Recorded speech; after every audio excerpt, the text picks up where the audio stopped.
Semenjak sepekan pasca pencabutan subsidi minyak goreng curah oleh pemerintah, harga minyak goreng curah di Sabang mengalami penurunan. Kendati demikian, sejumlah pedagang menilai penurunan harga ini belum signifikan jika dibandingkan dengan harga laba.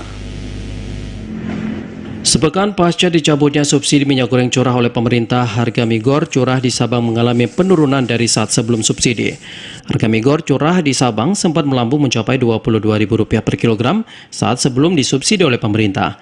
Salah seorang pedagang di kawasan Gampong Kuta Ate, Sabang, Hendra, menyebutkan saat ini harga minyak goreng curah dijual dengan harga Rp17.000 per kilogramnya.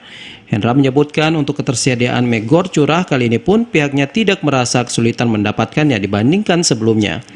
Alhamdulillah untuk stok minyak curah tidak sulit bang, gampang dapatnya gitu kan. Ya stok selalu ada dari Banda Aceh dan alhamdulillah pun harga sudah dibandingkan sebelum puasa kemarin tuh sudah turun gitu. Nah, dari sekitar 20.000 sekarang 17.000 per kilo. Dirinya menambahkan terakhir kali menerima migor curah subsidi pada akhir megang Hari Raya Idul Fitri yang lalu. Namun kini sudah bisa mengambil persediaan dari distributor langsung di Banda Aceh. Stok minyak goreng curah saat ini menurutnya lebih dari cukup. Seperti diketahui, Kementerian Perindustrian resmi mencabut program subsidi minyak goreng curah pada akhir 31 Mei 2022 yang lalu.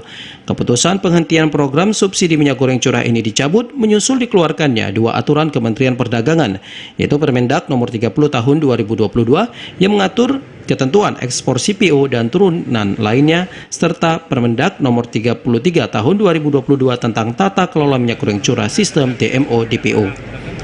Dari Sabang, Mahfud TVRI melaporkan.